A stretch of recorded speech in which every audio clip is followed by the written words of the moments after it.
ये रात्रि क्लास है 15 मार्च 1966 का। पहले पेज के मध्यार्ध में जम्मू में 9/4/5 को वाणी चल रही थी। जगदीश भाई, ब्रजमोहन भाई, कुमारिका आदि के बारे में बताया गया था। जैसे हद के जगदीश भाई, ब्रजमोहन भाई, कुमारिका हैं, वैसे बेहद में भी हैं। वो आपस में बैठ करके लिखें, एक चित्त होकर के अच्छी रीति लिखें। उन्हों को लिखना चाहिए कि सारी बेहद की history, geography from incorporeal world और कॉर्पोरियल वर्ल्ड, उनकी सारी हिस्ट्री ज्योग्राफी हम कमेटी को बता सकते हैं विद फैक्ट्स एंड फिगर्स। कौन कौन के 3 के नाम लिए? ब्रजमोहन भाई। सारे ब्रज को मोहन करने वाला कौन है? सारे ब्रज को मोहने वाला कौन है? कृष्ण की सोल माना ब्रह्मा बाबा। और कुमारिका कौन है? कुमारी, जिसकी यादगार में बनाई जाती है कुमारी कन्या का मंदिर प्रसिद्ध है, कन्याकुमारी। कौन है? ब्रह्मा की मूर्ति तो एक मूर्ति की बात हो गई। दूसरी मूर्ति कौन है जो कुमारिका है? बेहद में वो तो अम्बा है। अम्बा कहीं कुमारी होती है? अधर कुमारी होगी कि कुमारी होगी? जगदम्बा अधर कुमारी होगी या कुमारी होगी? है तो दोनों के मंदिर। कन्याकुमारी का भी मंदिर प्रसिद्ध है और जगदम्बा का भी मंदिर प्रसिद्ध है। फिर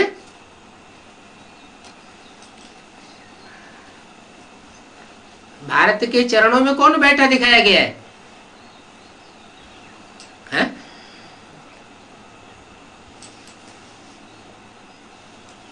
अरे विष्णु जी के चरणों में कौन दिखाई गई है?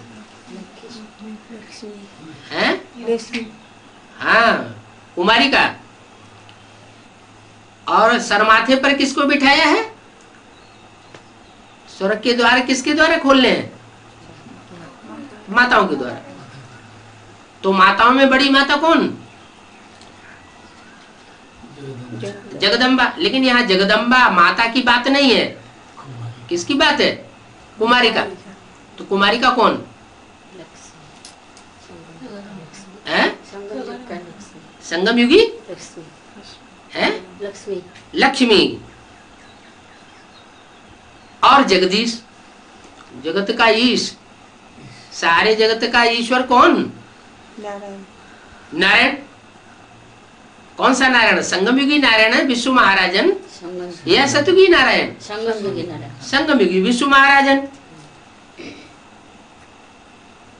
तो ब्रजमोहन माना ब्रह्मा बाबा। ब्रह्मा बाबा ने तो शरीर छोड़ दिया। फिर कौन? भले शरीर छोड़ दिया, लेकिन ब्रह्मा माने बड़ी माँ का पार्ट बजाने वाली अभी भी कोई यज्ञ में है या नहीं है? जगदम्बा। तो जगदम्बा में ब्रह्मा की सोल प्रवेश करके पार्ट बजाती है जो सारे जग को मोह लेती है। ब्रह्मा की सोल, कृष्ण की सोल। तो ब्रजमोहन, जगदीश और कुमारिका बैठ करके आपस में लिखें कि हम सारी हिस्ट्री ज्योग्राफी कमेटी को बता सकते हैं विद फैक्ट्स एंड फिगर्स। उनसे टाइम लेना चाहिए। और भी कोई आने चाहे तो आ सकते हैं, ऐसे नहीं ये 3 ही समझाए।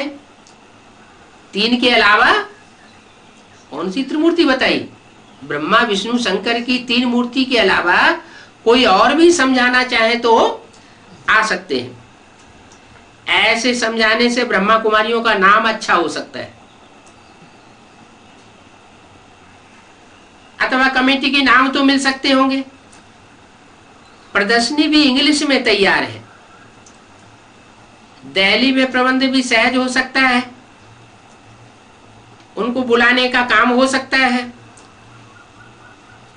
कसम उठाने की बात भी कमेटी के पास रख सकते हैं। अच्छा, ओम शांति।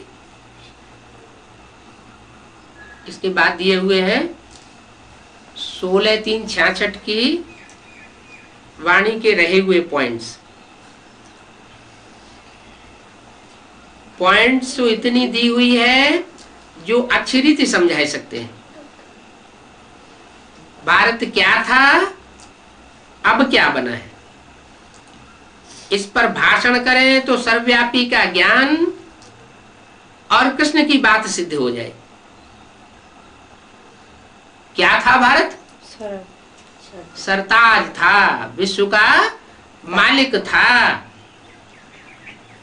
और अब सीढ़ी के आदि में दिखाया गया है विश्व महाराजन था, और सीढ़ी के अंत में दिखाया गया अब क्या है? कांटों की सैया पर पड़ा हुआ है। सीढ़ी के चित्र देखा ध्यान से, वो कांटों की सैया पर पड़ा हुआ है भारत, और सर के नीचे रखी है गीता। उसके ऊपर उसके पास कोई प्रॉपर्टी नहीं है सिवाय गीता ज्ञान की। और ब्रह्मा बाबा पड़े हुए हैं या खड़े हुए हैं? अंतिम जन्म में भी खड़े हुए हैं। तो हम समझा सकते हैं भारत आदि में क्या था और अब अंत में क्या है। ये अगर बात समझावे तो सर्वव्यापी का ज्ञान उड़ जाएगा। कैसे? आदि का अमीर, सुबह का अमीर, शाम का फकीर कौन बनता है? हीरो पाटधारी। वो हीरो पाटधारी हीरा कब बनता है? जब उसमें असली हीरा शिव प्रवेश करता है। तो वो शिव उसमें मुकर्रर रूप से प्रवेश करता है। आदि में भी प्रवेश होकर कार्य करता है, मध्य में भी प्रवेश होकर कार्य करता है, और अंत में भी प्रवेश होकर प्रत्यक्ष होता है। और सर्वव्यापी की बात उड़ जाती है कि परमात्मा सर्वव्यापी नहीं है। अगर सर्वव्यापी नहीं है तो फिर एक व्यापी किस में है? एक व्यापी उसी में है जो दुनिया में अंतिम जन्म में आकर के मोहताज बन जाता है, रोडपति बन जाता है।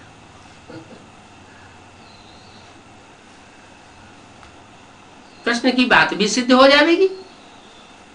क्या कृष्ण गीता का भगवान नहीं है? गीता ज्ञान सुनाने वाला गीतापति भगवान कृष्ण नहीं है। गीता माता तो है, लेकिन गीता का माता का पति गीतापति भगवान इस सृष्टि रूपी रंगमंच का हीरो पार्टधारी है। जिस हीरो पार्टधारी के द्वारा सारे विश्व धर्मों के ऊपर विजय प्राप्त की जाती है। झंडे में भी लिखा हुआ है सत्यमेव जयते। वो विश्व पिता का कार्य है। कृष्ण बच्चे का काम नहीं है। कृष्ण को बच्चा कहा जाता है, राम को बाप कहा जाता है। बच्चा माना बच्चा बुद्धि। जितनी बात मुरली में सुना दी, बस बच्चा उतनी ही बात रट लेता है। उसका गुह्यार्थ क्या है वो बच्चा बुद्धि नहीं जान सकता। तो वो बाप के रूप में समझदार भी है, टीचर के रूप में एक एक हिज्जे हिज्जे की व्याख्या करने वाला भी है।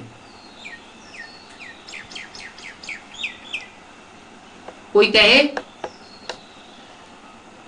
कि भगवान आया हुआ है तो भगवान अपनी मुरली क्यों नहीं चलाता? अरे भगवान की भी अपनी मुरली और पराई मुरली होती है। मुरली तो एक ही मुरलीधर की होती है, एक ही मुरली है, मुरली कोई अलग अलग नहीं हो सकती। मुरली का ज्ञान देने वाला एक है, और वो एक जो कुछ भी ब्रह्मा के मुख से सुनाता है, गीता माता का मुख निमित्त बनता है। इसलिए मुरली में कहा वास्तव में ये ब्रह्मा ही तुम्हारी जगदम्बा है। क्या? कौन है जगदम्बा? ब्रह्मा की सोल ही तुम्हारी जगदम्बा है। सहन शक्ति का पार्ट भी किसने बजाया? जगदम्बा, ब्रह्मा ने बजाया। ब्रह्मा का अर्थ भी जगदम्बा है, जगदम्बा का अर्थ भी जगदम्बा है। वही ब्रह्मा की सोल जब किसी नारी चोली में प्रवेश करती है तो वो पार्ट बजाती है जगदम्बा का। पुरुष चोले में प्रवेश है तो उसकी पूजा नहीं होती, नारी चोले में प्रवेश करती है तो स्वरूप की पूजा होने लग पड़ती है। तो वो रचना है, चाहे माता के रूप में हो और चाहे कृष्ण बच्चे के रूप में हो। कृष्ण बच्चे के रूप में वो फर्स्ट क्लास रचना है, और माता के रूप में जब प्रत्यक्ष होती है तो वो पहली रचना है। संसार में भी पुरुष की पहली रचना कौन होती है?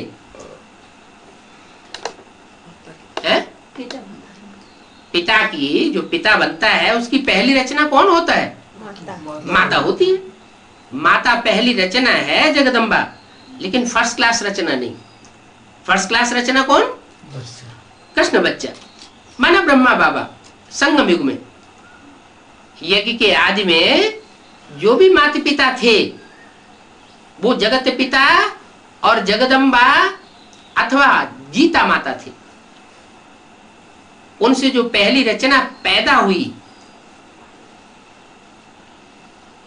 उनके द्वारा मुरली चलाई गई। वो टाइटलधारी ब्रह्मा थे, उनको प्रजापिता ब्रह्मा का टाइटल मिला, जैसे बच्चे को बाप का टाइटल मिल जाता है। बाकी बच्चा बाप का काम पूरा नहीं कर सकता, बाप का काम बाप ही पूरा कर सकता है। नई सृष्टि रचने का काम बाप का है, तो वो बाप कृष्ण बच्चे के द्वारा कार्य का आरंभ करता है। ब्रह्मा बाबा और फिर कृष्ण बच्चे की आत्मा जब शरीर छोड़ती है तो परमात्मा शिव जो असली प्रजापिता है, यज्ञ के आदि वाला, वो जो दूसरा जन्म लेकर के आता है उसमें प्रवेश करके विश्व पिता बन करके संसार के सामने प्रत्यक्ष होना शुरू होता है। कब से? 76 से बाप का प्रत्यक्षता वर्ष जो मनाया गया। तो इस पर अच्छी रीति भाषण करके समझाना चाहिए, लेख लिख करके बताना चाहिए कि वो परमपिता परमात्मा सर्वव्यापी नहीं है, एक व्यापी होकर के संसार में प्रत्यक्ष होता है। वही गीता का भगवान है। कृष्ण तो उससे पैदा होने वाला बच्चा है। संगम युग में भी कृष्ण की सोल उर्फ दादा लेखराज बच्चा बुद्धि का पार्ट बजाती है। बच्चा बुद्धि का पार्ट न बजाया होता तो 76 में बाहर की दुनिया में विनाश की घोषणा न की होती। विनाश की घोषणा जो 76 में की गई थी, 76 के लिए उसका कनेक्शन बाहर की दुनिया से था, उसका कनेक्शन बाहर की दुनिया से नहीं था, ब्राह्मणों की संगम की दुनिया से उसका कनेक्शन था। यज्ञ में से, यज्ञ कुंड से विनाश ज्वाला प्रज्वलित होगी तो शुरुआत कहां से होगी? बाहर की दुनिया से। यज्ञ कुंड से ही विनाश ज्वाला प्रज्वलित हुई, ब्राह्मणों के अंदर फ्रिक्शन पड़ गया, दो पार्टियां हो गई। वो विघटन विनाश की शुरुआत हो गई। कहा? ब्राह्मणों की संगम की दुनिया में शुरुआत हुई है तो उसका अंत भी होगा। वो पार्ट नुदा हुआ है शंकर द्वारा पुरानी दुनिया का विनाश और नए संगठन की स्थापना। तो स्थापना की भी शुरुआत हुई सन 76 से और विनाश विघटन की भी शुरुआत हुई। शंकर का पार्ट पूरा होता है तो नारायण का पार्ट शुरू होता है। व्यक्तित्व तो एक ही है, एक ही व्यक्तित्व आदि में शंकर का पार्ट बजाता है और अंत में जब नई दुनिया की स्थापना का टाइम होता है तो विष्णु अथवा नारायण का पार्ट बजाता है। तो तुम बच्चे अच्छी रीति पॉइंट समझा सकते हो। भारत क्या था, अब क्या बना है। अभी जोर से आवाज नहीं हुआ है। कॉलेज और यूनिवर्सिटी में आवाज हो, ये लिखा पढ़ी हो अच्छी सी। कुछ बॉम्बे और दिल्ली है और तो बाकी इन बातों में डल हेडेड बुद्धि है। क्या जो 8 निकलेंगे अष्टरतन कहां से निकलेंगे? विशेष कहां से निकलेंगे? बंबई है विनाशकारी, दिल्ली है स्थापनाकारी। तो वो 8 की प्रत्यक्षता होगी कहां से? है? दिल्ली है विनाशकारी, वो दिल्ली है स्थापनाकारी और बंबई है विनाशकारी। तो दो ही तो मूर्तियां हैं, स्थापना करने वाला ब्रह्मा और विनाश करने वाला विनाशकारी मूर्ति शंकर। तो दो मूर्तियों में दो का जो विशेष शहर बता दिया। शंकर का विशेष शहर कौन सा बताया? हर हर बम बम के नाम पर कौन सा शहर का नाम पड़ गया? बॉम्बे। तो जरूर ज्ञान बम्बों का फटाका हुआ होगा वहां से। तो बॉम्बे विनाशकारी, विनाश भी कल्याणकारी है या नुकसानकारक है? कल्याणकारी है। जब तक आसुरी वृत्तियों का, असुरों का विनाश नहीं होगा तब तक नई दुनिया की प्रत्यक्षता नहीं हो सकती। तो वो भी जरूरी है। लेकिन पहले स्थापना होती है कि पहले विनाश होता है? पहले कोई मकान जो है वो मकान बनाने के लिए पहले थोड़ा सा एक कमरा सामान आमान रखने के लिए तैयार किया जाता है कि नहीं? पहले स्थापना, भले छोटा रूप हो, छोटा सा संगठन हो, पहले स्थापना फिर विनाश। तो स्थापना का एक संगठन तैयार होता है, छोटा सा संगठन, सूर्यवंशी संगठन। और वो सूर्यवंशी संगठन तैयार होने पर वो संगठन फिर एक दूसरे संगठनों को खींचता है। इसलिए अद्वैतवाणी में बोला है, एक भी पावरफुल संगठन तैयार होने पर एक दूसरे को खींचते हुए अंत में 108 की माला का संगठन एक हो जाएगा। तो अभी वो टाइम आया कि नहीं आया? अभी वो टाइम आ गया। ब्रह्मा बाबा के 30-33 साल पूरे हो गए। क्या जो 30-33 साल का समय था वो उनका पूरा हुआ। ऐसे ही शंकर की मूर्ति के भी 30-33 साल पूरे होने जा रहे हैं। वो भी टाइम पूरा हुआ सन 76 से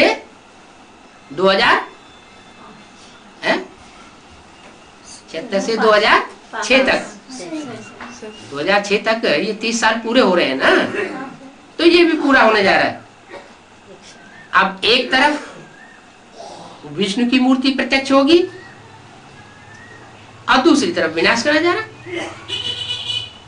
विष्णु की मूर्ति की भी दो रूप हैं, एक आधार मूर्तों की दुनिया में और एक बीज रूप आत्माओं की दुनिया में। बीज रूप आत्माओं की दुनिया है या नहीं है? कितने की बीज रूप आत्माएं वो कितनी है जो माला जिनकी माला का गायन है 108। तो उसमें भी कोई है विशेष मण के जो पहला संगठन तैयार कर लेते हैं। वो पहला संगठन तैयार होना माना विनाश की नगाड़ी बजना।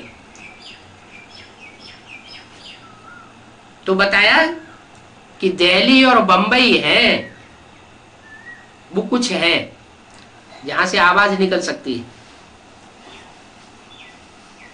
और तो बाकी इन बातों में डल हेडेड है, माने ज्ञान की बातों में उनकी बुद्धि उतनी नहीं चलती। नॉलेज भी बहुत सहज समझ जावे, एजुकेशन डिपार्टमेंट वाले समझ जावे, परंतु फिर पवित्र भी तो रहे। भले नॉलेज सहज है, लेकिन इस नॉलेज की प्रत्यक्षता के लिए क्या जरूरी है? प्योरिटी बहुत जरूरी है। योग में रहे बहुत मुश्किल है, योग में रहना बहुत डिफिकल्ट बात है, बहुत कम रहते हैं। कर्मातीत अवस्था योग से होती है। क्या ज्ञान से कर्मातीत अवस्था नहीं हो सकती? धारणावान बनने से भी कर्मातीत अवस्था नहीं हो सकती, और सेवा करने से भी कर्मातीत अवस्था नहीं हो सकती। कैसे हो सकती है? याद से ही कर्मातीत अवस्था होती है। तो जो तीन मूर्तियां हैं उनमें याद स्वरूप कौन दिखाया गया? शंकर को याद रूप दिखाया गया है। तो साबित हुआ कि पहले पहले कर्मातीत अवस्था किसकी होनी है? शंकर की कर्मातीत अवस्था होनी है। तो जिसकी कर्मातीत अवस्था होनी है उसकी नगरी का नाम क्या बता दिया? बंबई। इसलिए बताया वो तीसरे नेत्र वाले की जो नगरी है वो ज्ञान में बड़ी तीखे है। दिल्ली वाले भी तीखे हैं, वो स्थापना के कार्य में तीखे हैं, वो विनाश के कार्य में तीखे हैं। वो तीखापन जो है वो विश्व के ऊपर विजय प्राप्त कराता है।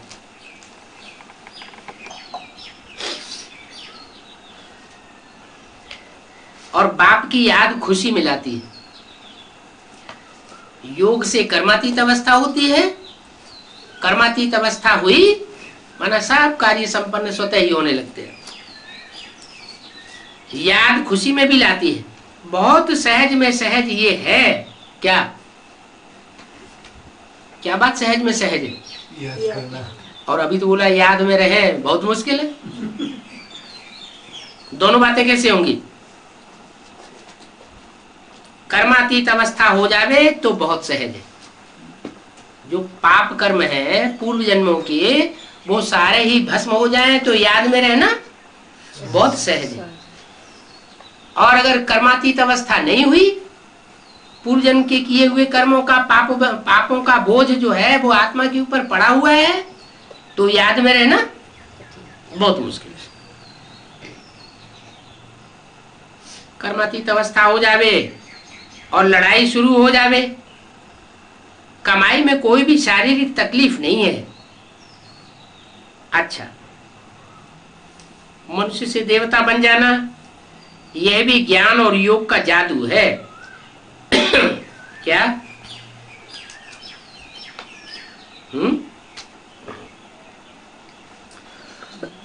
ज्ञान की खसूसियत है, योग की खसूसियत है कि मनुष्य को देवता बनाए देती है। हर एक बात अर्थ सहित है। यह है बाप से गुप्त बादशाही लेना। जैसे गुप्त दान होता है, कोई को भी पता न पड़े। क्या दान इस तरह देना है चाहे कोई भी चीज का दान हो, धन का ही दान की बात नहीं है, कोई वस्तु का दान हो, धन का दान हो, योग दान हो, ज्ञान का दान हो, इसलिए एक एक को बैठ के समझाना चाहिए या हुजूम को बैठ करके भाषण दे देना चाहिए?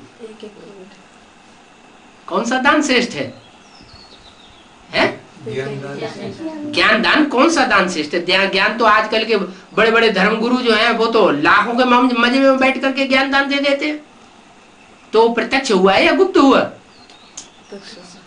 तो प्रत्यक्ष हो गया। ब्रह्मा कुमार कुमारियां भी क्या कर रहे हैं? हुजूम को दे रहे हैं या एक एक के ऊपर ज्यादा मेहनत कर रहे हैं? अभी पहले करते थे, पहले साप्ताहिक कोर्स का और भट्टी का महत्व होता था, अभी वो महत्व नहीं रहा। तो पैसा कमाने वाले जो होते हैं वो हुजूम को बैठ करके देते हैं, और जन्म जन्मांतर की जो प्रारब्ध है वो बनाने के लिए, जन्म जन्मांतर के वारसदार तैयार करने के लिए एक एक आत्मा को बैठ के समझाने में ज्यादा गुप्त रहता है। एक आत्मा को बैठ के समझाएंगे, उसको दृष्टि मिलेगी पवित्र, कि व्यभिचारी दृष्टि मिलेगी, अब व्यभिचारी दृष्टि मिलेगी। वृत्ति कैसी मिलेगी? जब दृष्टि अब व्यभिचारी होगी तो वाइब्रेशन भी अब व्यभिचारी मिलेगा। और जो वाचा से वाचा का मेल होगा, वो एक क्वेश्चन करेगा और एक ही उसका जवाब देगा। नहीं तो हुजूम बैठा होता है, वो तो प्रश्नोत्तर की बात ही नहीं। अगर दो चार बैठे हुए हैं तो एक क्या करेगा? एक प्रश्न करेगा, दूसरे का उससे उस प्रश्न से कोई इंटरेस्ट नहीं है। कोई इंटरेस्ट न होने की वजह से वो दूसरे लोग सोते रहेंगे, तो वाइब्रेशन खराब हो जाएगा। वाइब्रेशन खराब होगा, वृत्तियां खराब होंगी, तो बिगाड़ होगा या सुधार होगा? बिगाड़ होगा। तो बोला यहाँ तो हर बात अर्थ सहित है, जैसे गुप्त दान होता है, कोई को पता नहीं पड़े। बाप भी तुमको गुप्त दान दे रहे हैं क्या? बाप जो तुमको ज्ञान रत्नों का दान दे रहे हैं, वो पता चलता है कि किसको दे रहे हैं, किसको नहीं दे रहे हैं, किसको प्रत्यक्ष दे रहे हैं, किसको गुप्त दे रहे हैं। प्रत्यक्ष तो किसी को देते नहीं, गुप्त ही दे रहे हैं। इसलिए कोई उठाता है, कोई नहीं उठाता है। उठाने वाले जो है वो भी पुरुषार्थी है, जैसा जैसा उनका पुरुषार्थ वैसा वैसा उनका उठाना होता है। दुनिया को पता नहीं पड़ता है। वर्षा कहो, दान कहो, बच्चों की बुद्धि में बहुत पॉइंट्स मिलती रहती है। शिव बाबा बेहद का बाबा जिसको सब याद करते हैं, वो ही रचयिता है। कौन? शिव बाबा परम धाम में रहने वाला बिंदु। क्यों? वो शिव बाबा नहीं है, बाप है। वो शिव बाप है, बिंदु बिंदु आत्माओं का बाप है। वो जब साकार तन में प्रवेश करता है तो दूसरे संबंध बनते हैं। बाबा माना ग्रैंडफादर। तो साकार तन में प्रवेश करने पर वो शिव बाबा बनता है, और वो शिव बाबा बेहद का बाबा है, हद का बाबा नहीं है। हद का बाबा जो होते हैं वो ग्रैंडफादर कितनों के बाबा होते हैं? 2, 4, 5, 8, 10, 5, 50 बच्चों के बाप होंगे। अच्छा, धर्मपिताओं के रूप में 100 करोड़ 150 करोड़ के बाप होंगे। इससे जास्ती तो हो न सके, लेकिन वो 500-700 करोड़ मनुष्य आत्माओं का बाप बनता है। जब इस भंभोर को आग लगेगी तो 500-700 सब मनुष्य आत्माएं सरेंडर हो जाएंगी, उसको अपना बाप स्वीकार करेंगी, प्रैक्टिकल में मानेंगी। ये गॉडफादर, ये एडम है, आदम है, विश्व पिता है। जरूर भारत को स्वर्ग का वर्षा दिया होगा, बरोबर भारत को स्वर्ग का वर्षा था।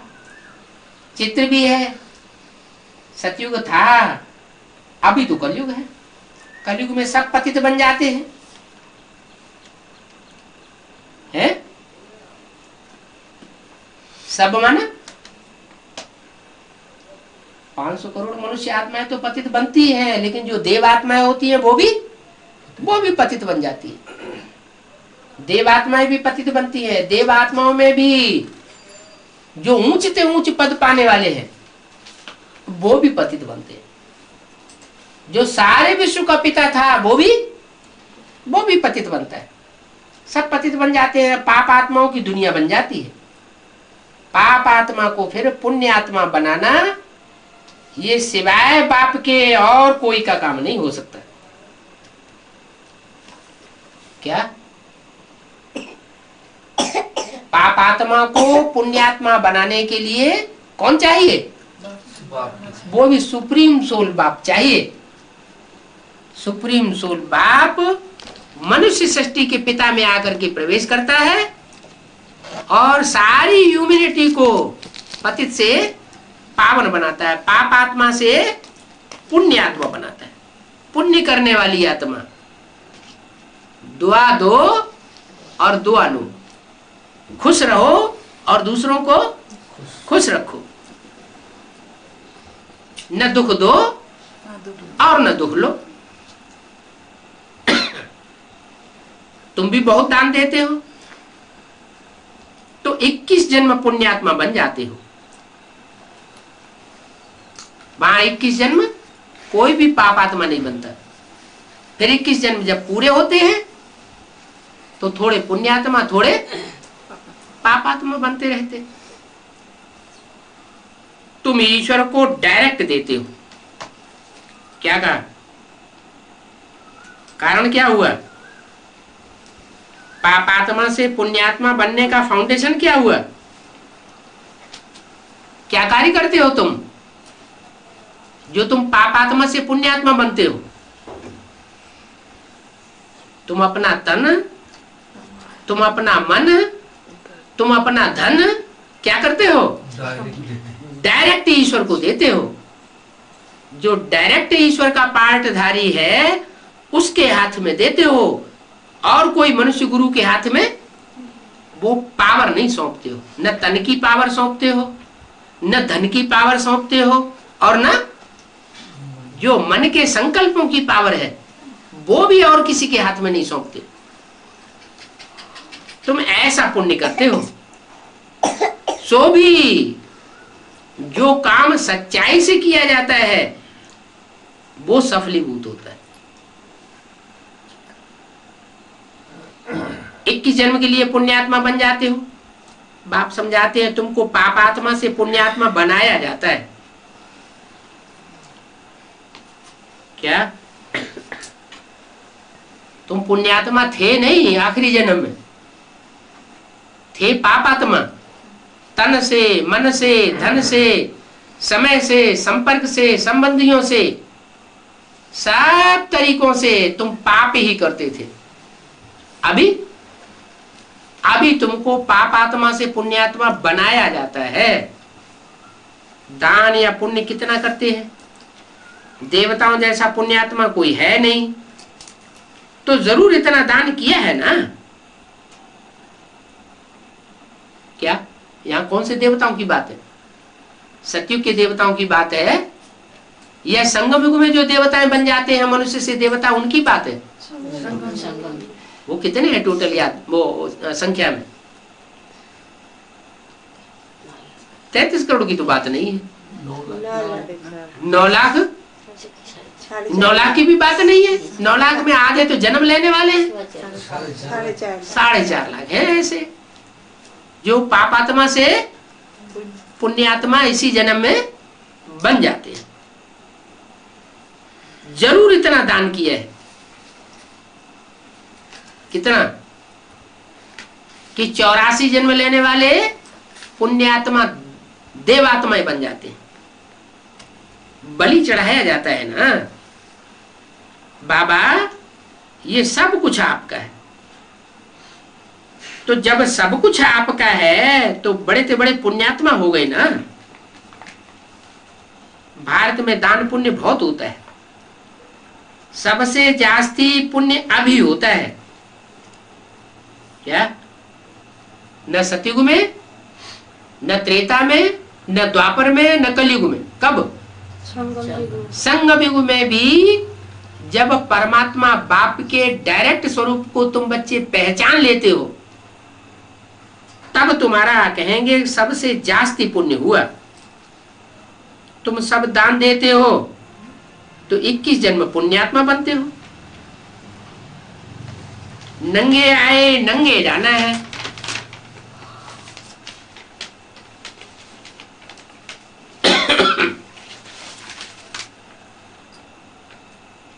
अठारह 366 की वाणी का दूसरा पेज।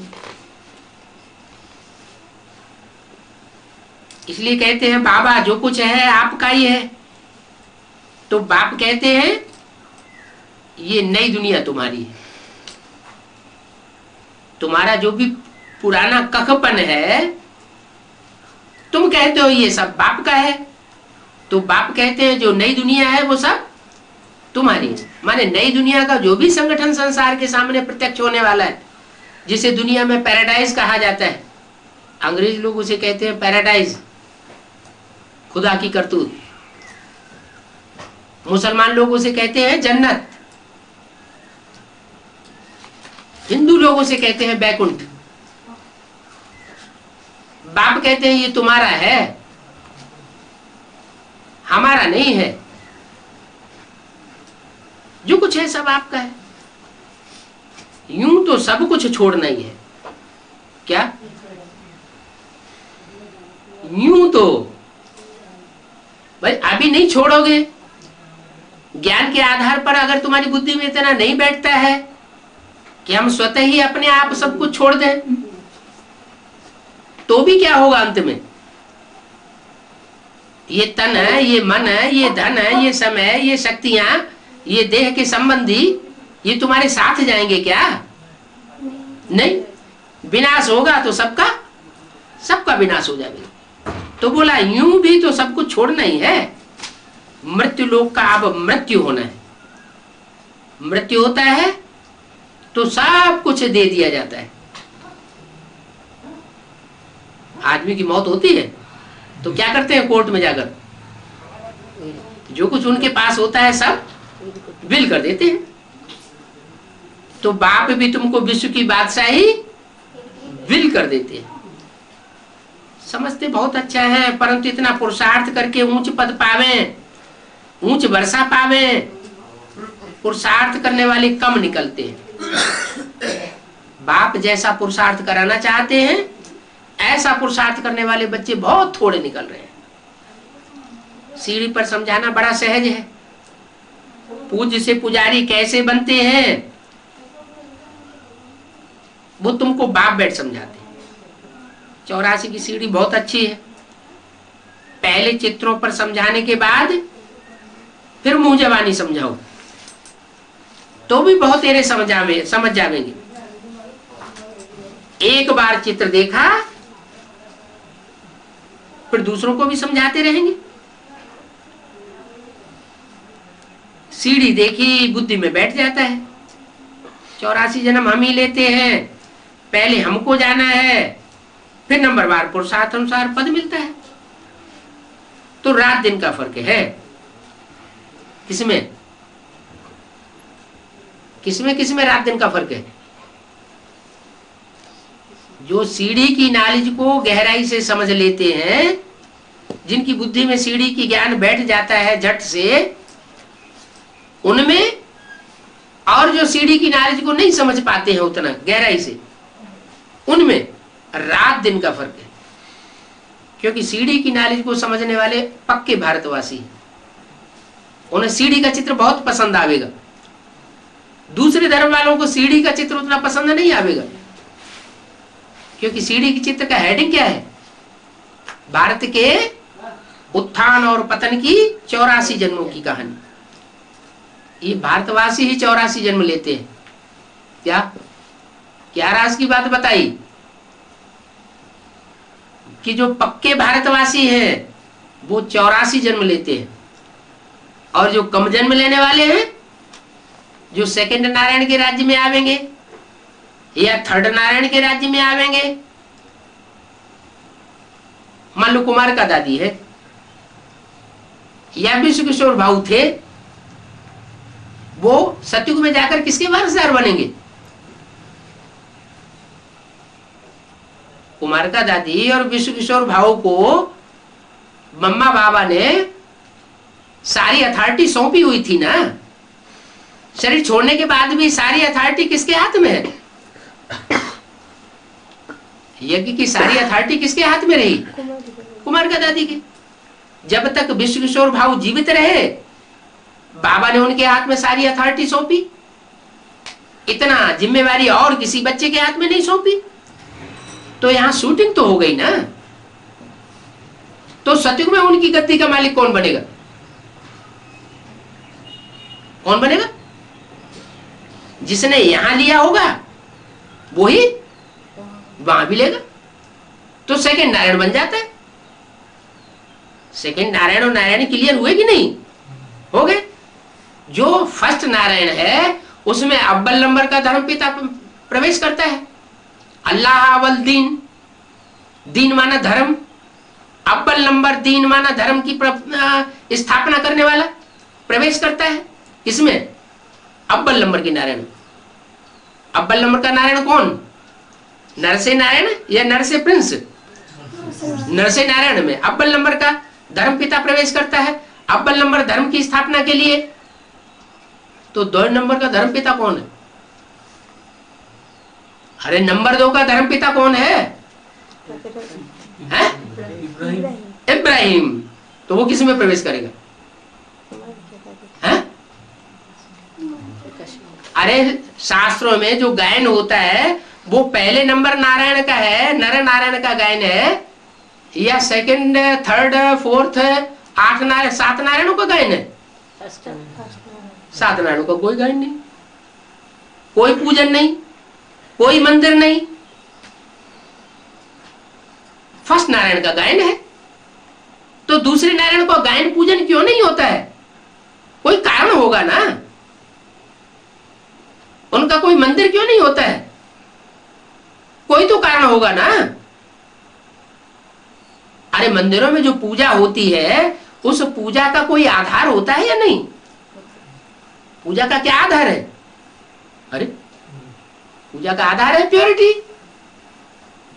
ब्राह्मण बनकर के जिसने जीवन में पूरी प्योरिटी की धारणा की है, पवित्रता को पूरा अपनाया है गृहस्थ जीवन में रहते हुए, तो वो जरूर प्राप्ति का अधिकारी बन जाता है। और जिसने न खुद उस रास्ते को अपनाया, पवित्रता के रास्ते को, न दूसरों को अपनाने दिया, न खुद पवित्र रहा, न दूसरों को पवित्र रहने दिया, तो फर्स्ट नारायण का राज्य पाएगा या निचले नारायणों का राज्य पाएगा? निचले नारायणों के राज्य में जाएगा। तो सेकंड धर्म पिता वो सेकंड नारायण में प्रवेश करता है। फर्स्ट नंबर का धर्म पिता फर्स्ट नारायण में प्रवेश करता है। थर्ड नंबर का धर्म पिता सतयुग के थर्ड नारायण में प्रवेश करता है। माने जिस नंबर का नारायण उसी नंबर के धर्म पिता का आधार बनता है। तो बताया कि सीढ़ी 84 की बहुत अच्छी है समझाने के लिए। जवानी समझाओ तो भी समझ जावे। एक बार चित्र देखा तो बुद्धि में बैठ जाता है। तो नंबरवार पुरुषार्थ अनुसार पद मिलता है। एक जैसा पद सभी को नहीं मिल सकता। कोई सतयुग का सेकंड नारायण बनेगा, कोई थर्ड बनेगा, कोई 8वां नारायण बनेगा। रात दिन का फर्क हो जाता है। गाया जाता है माया जीते जगत जीत। क्या जगत जीत कौन बन सकता है? जो माया को जीते, जीतने का पुरुषार्थ करे। तो किसी को जीता जाता है तो उसकी युद्ध करनी पड़ती है कि नहीं? कि बिना युद्ध किए जीत लिया जाता है? बिना युद्ध के तो कोई राज्य जीता नहीं गया। आज की हिस्ट्री, आज तक की हिस्ट्री ये बात बताती है। तो ये भी बेहद की लड़ाई है। हमारी हद की बाहुबल की लड़ाई नहीं है, हमारी ज्ञान की लड़ाई है। पांडव ज्ञान की लड़ाई लड़ते हैं। कौरव और यवन ये बाहुबल की लड़ाई लड़ते हैं। यज्ञ के अंदर भी ऐसा ही है, जो जन्म जन्मांतर कौरव बनने वाले हैं, यवन अर्थात मुसलमान बनने वाले हैं, वो बाहुबल का प्रयोग करेंगे। बाहुबल में तन का बल भी आ जाता है, हाथापाई भी आ जाती है, और जो तन के बल से कमाया हुआ धन है अस्वच्छ तरीके से, उस धन का उपयोग भी आ जाता है। किसी को घूस दे करके उल्टा काम करा लिया जाता है, तो बाहुबल कहा जाएगा या योग बल कहा जाएगा? हो जाए बाहुबल कहा जाएगा।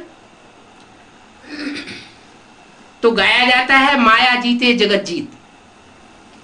अगर जगत जीत बनने का पुरुषार्थ करना है, जगत जीत वालों की लिस्ट में आना है, असल सूर्यवंशी बनना है, तो क्या करना पड़े? माया से युद्ध करना पड़े।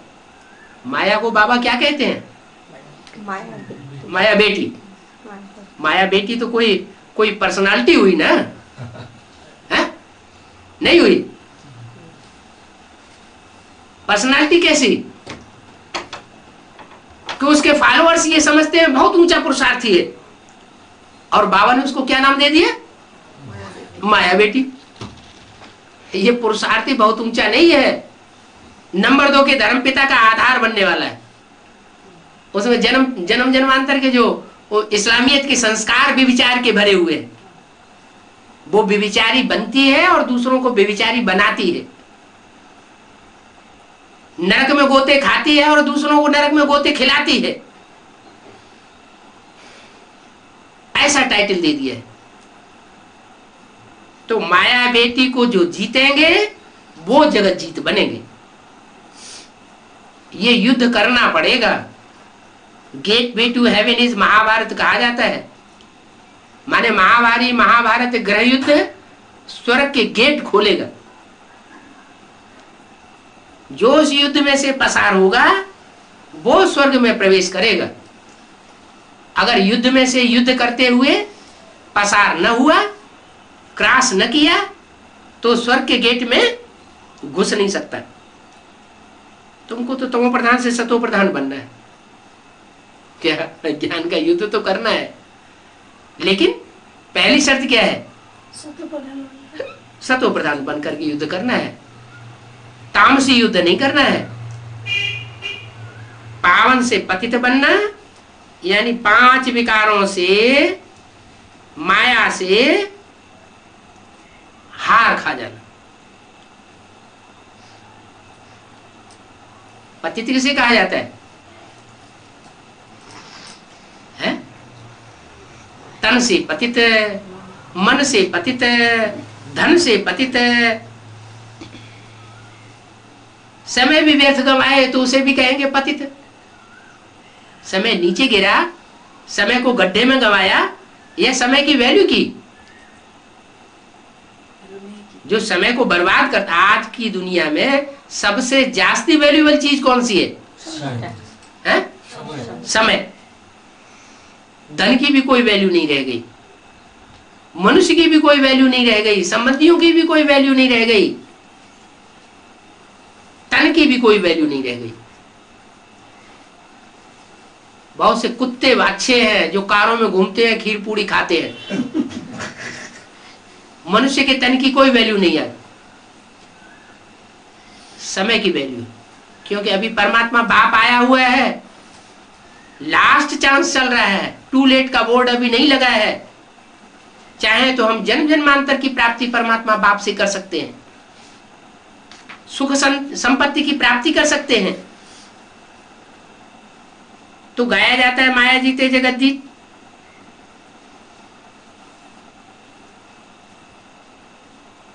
माया रावण पर जीत पाने से जगत जीत बनोगे। तो समझानी बहुत अच्छी है। समझानी जो बाप देते हैं वो बहुत अच्छी समझानी है, इसलिए बाप को सदगुरु कहा जाता है। क्या? सदगुरु तारे और मनुष्य गुरु बोरे। मनुष्य गुरु ने क्या किया? बुढ़ा दिया, माने डुबा दिया, क्या क्या डुबा दिया? तन भी डूब गया, मन भी डूब गया, धन भी डूब गया।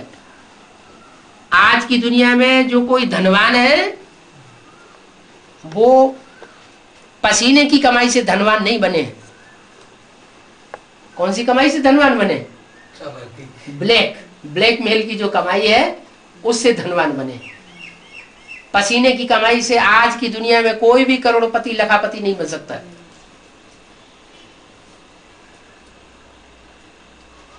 तो सारा का सारा जो भी इस दुनिया में कमाई की जा रही है वो सब पतितपना है।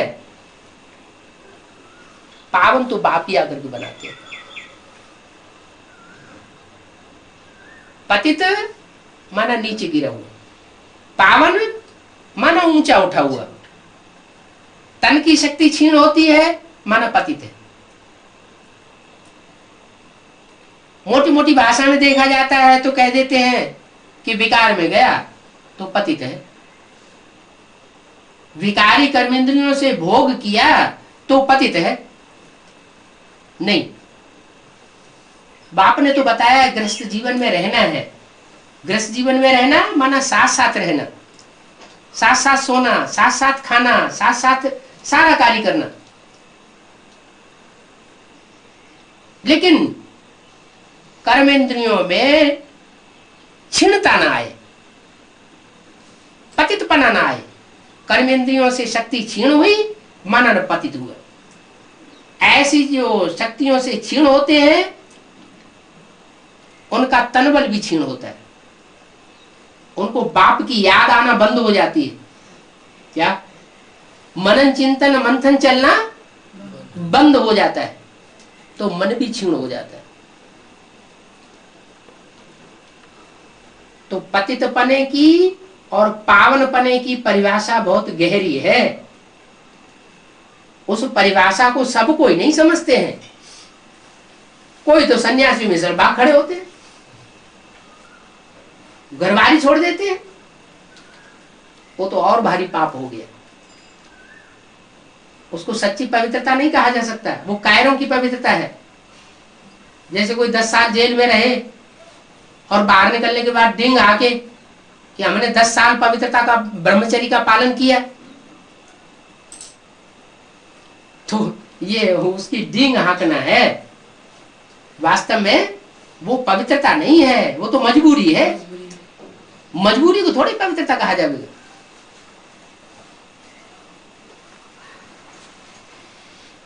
भोग और योग, योगी वो है जो चीज सामने हो, सामने नहीं उसमें डूबा हुआ हो, उस धन संपत्ति वैभव में, और डूबे होने के बावजूद भी शक्ति क्षीण हो, न मनोबल क्षीण हो, न तन बल से क्षीण हो, और न चरित्रता से क्षीण हो। दुख देने की तो बात ही नहीं। दुख तो विकारी देते हैं। वे माना विपरीत, कार्य माना कार्य करने वाले। जो कार्य करना चाहिए वो नहीं करते। कर्मेंद्रियों से किसी को दुख दिया, तंग किया, परेशान किया, वो है विकार, विकृति। विकारी दूसरों को दुख देता है। कर्मेंद्रियों से कोई ऐसा कार्य किया ही नहीं जिससे दूसरे को दुख हो, तो उसे विकारी थोड़ी कहा जाएगा। विकारी और निर्विकारी, निश्शेष है ऐसा भाव जिसमें दूसरों को दुख दिया जाए, वो है निर्विकारी। तो बाप कहते हैं, बच्चे अब मैं तुमको जन्म जन्मांतर के लिए निर्विकारी बनाने आया हूं।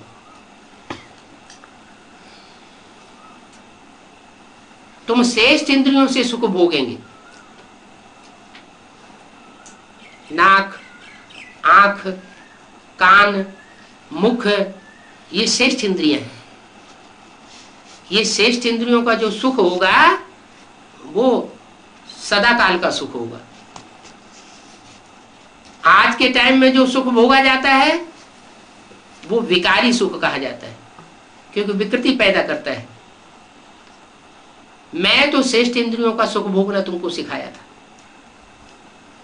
और ये सुख बाप ही सिखा सकते हैं। ये सुख का लेन देन, मनुष्य की दृष्टि मनुष्य को पावन नहीं बना सकती। पावन दृष्टि वाला सिर्फ परमात्मा बाप ही बना सकता है। तो बाप आया हुआ है, बाप कहता है बच्चे अब तुम्हारी दृष्टि से सृष्टि पवित्र पवित्र बनने वाली है। कब बनेगी? जब तुम्हारी दृष्टि पावन बन जाए। तुम्हारी दृष्टि पावन बनेगी बाप की दृष्टि से। जो खुद ही पतित दृष्टि वाले हैं वो दूसरों को पावन कैसे बनावेंगे? इस पतित दुनिया में सब पतित है, एक भी पावन नहीं। तो पावन कौन बनाएगा? जरूर जो जन्म मरण के चक्र से न्यारा है वो इस सृष्टि पर आता है, वो ही जिसमें प्रवेश करता है उसके द्वारा पतितों को पावन बनाता है। ओम। जगदम्बा है संगम युग में, और लक्ष्मी है सतयुग में। नतुन परिवार सतयुग होगा उसमें लक्ष्मी होगी। जगदम्बा लक्ष्मी का पद नहीं पाती है, महालक्ष्मी बन सकती है संगम युग की। माने लक्ष्मी के और जगदम्बा के संस्कार मिलकर के अंत में एक हो जाएंगे। जगदम्बा में है सामना करने की ताकत, लक्ष्मी में है सहन करने की शक्ति। दोनों शक्तियां मिलके एक हो जाएंगी, बैलेंस हो जाएगा। कृष्ण मथुरा में पैदा हुआ था, वो अपनी जन्मभूमि में क्यों नहीं जाता था? वृंदावन में क्यों रहता था? गावड़े में। तो यशोदा को मार समझा ना इसलिए। नहीं, कंस उसको मारने के लिए तैयार था। हाँ। इसलिए छुप के गावड़े में रहता था। राम ने अयोध्या में रह करके रावण से लड़ाई क्यों नहीं की? जंगल में क्यों छुपा छुपा फिर रहा था? सीता को ले गया इसलिए। सीता को ले गया, लेकिन जंगल में क्यों रह करके लड़ाई की? तो पिताजी का नहीं, पिताजी 14 वर्ष के लिए वन में रहना पड़ाना नहीं, पिता का वचन के लिए। इसलिए लड़ाई की जंगल में रह करके कि उसको रावण से सीधे युद्ध नहीं करना था। लोग समझते हैं बाहुबल का युद्ध किया, लेकिन बाहुबल का युद्ध करना ही नहीं था। शंकर जी भस्मासुर के डर से इधर उधर भागे भागे दुनिया में क्यों फिरे? शंकर जी तो जो वर दिया तो नहीं सोचा जे हम तो वर दिया है, जिसके मस्तक में हाथ रखेगा उसके मस्तक। तो वो मोहिनी रूप ने विष्णु जी ने कैसे सामना कर लिया उसका?